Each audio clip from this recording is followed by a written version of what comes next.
సమగ్ర జీవన శైలిలో మనకి ఈరోజు టాపిక్ బోధకాల గురించి ఉందండి. ఈ బోధకాలు అనేది ఏంటి, దీని గురించి ఏం చెప్పారు, ఎలా అనేది మనం తెలుసుకుందాము.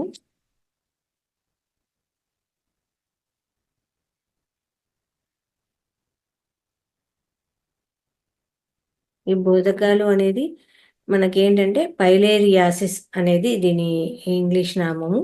ఇది బోధకాలు. ఇది ఎలా వస్తుంది ఏంటి అంటే ఎక్కువ భాగము దోమల వల్ల ఇది రావడం జరుగుతుంది. ఇంకా నదీ తీర ప్రాంతాల్లో కానీ, చెరువుల దగ్గర కానీ, అలా నీళ్ళ దగ్గర ఎక్కువగా ఉండే ప్రాంతాలలో ఈ వ్యాధి ఎక్కువగా వస్తుంది అని ఇక్కడ చెప్పడం జరుగుతుంది. సముద్ర తీర ప్రాంతాల్లో కానీ, నదీ తీర ప్రాంతాల్లో కానీ, నదీ ప్రవాహ ప్రాంతాల్లో ఇలా ఎక్కువ కాలం నిల్వ ఉండే ప్రదేశాలు ఏవి, నీరు ఇలా వస్తుంది. ఆయుర్వేద సంహిత యందు దీన్ని శ్లీపదంగా చెప్తారు. ఇంకేంటి అంటే ఇది ఎన్నో వేల సంవత్సరాల క్రితమే చెప్పడం గమనించదగ్గ విషయం అంట. ఈ సమస్య అనేది అప్పుడే ఉంది.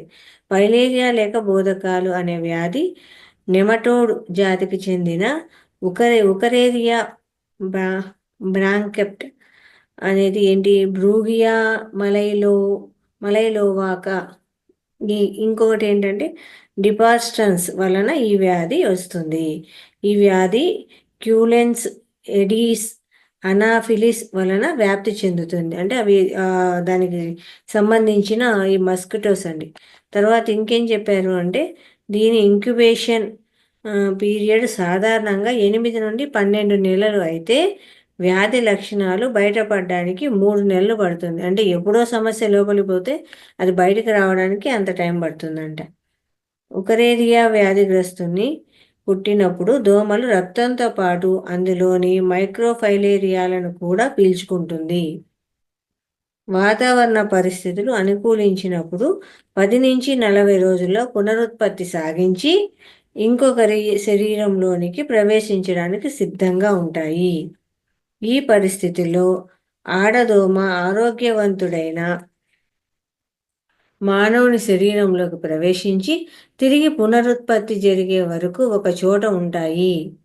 ఈ వ్యాధి క్రిములు లింప్ గ్రంథుల్లో, లింపాటిక్ నాళాల్లో ఎక్కువగా నివసిస్తాయి. అంటే మన లోపలికి వెళ్ళిపోవడము, అక్కడ రిలీజ్ చేయడము, మళ్ళీ ఉత్పత్తి చేయడం, ఇవన్నీ జరుగుతాయి.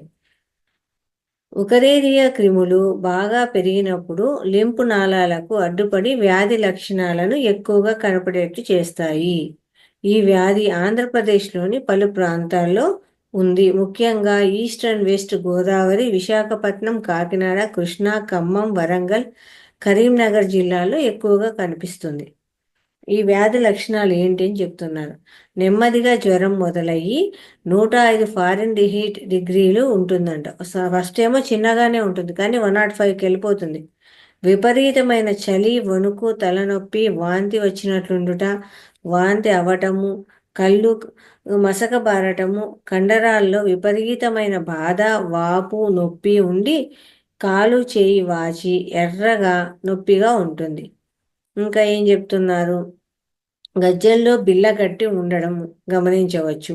వ్యాధి బాగా ముదిరిన దశలో గ్రంథులుగా మారి దాని నుండి నీరు లాంటి ద్రవము కారటం గమనించవచ్చు. కొందరిలో పాము పుట్టల్లాగా, అంటే ఇలా పెద్దగా కాలు ఉబ్బేసి గ్రంథులు పుట్టి వాటి నుండి కూడా నీరు కారుతూ ఉంటుంది. వ్యాధి నిర్ధారణ. పైలేరియా క్రిములు ఫెరిఫెరల్ రక్త సరఫరాలో ఎక్కువగా కనిపిస్తాయి. ఈ సమయంలో రక్త పరీక్షను బ్లడ్ స్మియర్ తీసి పరీక్షించాలి, లేదా రక్తాన్ని ఫిల్టరేషన్ పరీక్ష ద్వారా కూడా మైక్రోఫైలేరియాను గమనించవచ్చు. ఇంకేం చెప్తున్నారు, తీసుకోవాల్సిన జాగ్రత్తలు ఏంటి. ఇంట్లో దోమతెరలు విరిగా వాడాలి. ప్రతిరోజు సాయంత్రము వేపాకు, దిరిసెన అంటే శిరీష అనే ఆకులు, తులసి, పసుపు, సాంబ్రాణి కలిపి ధూపం వేసి దోమలకు దూరంగా ఉండాలి. ఇంట్లో బూజు లేకుండా చూసుకోవాలి.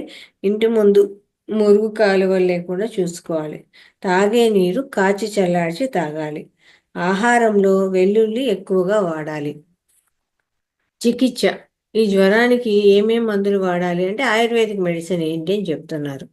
ఈ జ్వరానికి మహాసుదర్శన ఘటవని ఘనవటి అనేది 500 మిల్లీగ్రామ్స్ రోజుకు 3 సార్లు వాడాలంట. అలాగే హరితకి అనేది అంటే కరక్కాయ చూర్ణాన్ని వారం రోజులు గోమూత్రంలో భావన చేసి బాగా ఎండించిన తర్వాత 3 గ్రాములు ఉదయము సాయంత్రము సేవించాలి. అలాగే ఇంకేం చెప్తున్నా అంటే విదారి లేదా పచ్చి పసుపు 3 నుంచి 6 గ్రాములు గోమూత్రంతో సేవించాలి. శాకోట 10 గ్రాములు తీసుకొని కషాయంగా కాచి 30 మిల్లీలీటర్లు రోజుకు 3 సార్లు తీసుకోవాలి. ఇంకా తీసుకోవాల్సిన జాగ్రత్తలు ఏంటి అంటే ఆరోగ్యవర్ధిని 500 మిల్లీగ్రామ్స్ 3 పూటలు, నిత్యానంద రస్ అనేది 2 మాత్రలు, ఇక్కడ కూడా మెడిసినే ఇచ్చారు, 2 సార్లు, లేదా సప్తవర్ణత్వ అనేది కటుక రోహిణి, కిరాత తిక్క, కుబేరాక్షి బీజాలను సమాన భాగాలుగా తీసుకోవాలి. రోజుకు 2 నుంచి 3 గ్రాముల చొప్పున 3 పూటలు సేవించాలి. పునర్నవాక్వాదము మరియు మహామంజిష్టాధికాద్వాదము రోజుకు 3 సార్లు నీళ్లు కలిపి వాడాలి. ఇవి కూడా మెడిసినే ఇచ్చారండి. ఈ పైలేరియా గురించి మనము ఎందుకు వస్తుంది, ఏ దాని ద్వారా వస్తుంది అనేది ఒకటి, ఎలా నిర్ధారించాలి, ఏమేం రెమెడీస్ తీసుకోవాలి, అలా దానికి తీసుకోవాల్సిన మెడిసిన్ ఏంటి అనేది ఇక్కడ వివరించడం జరిగిందండి. Thank you.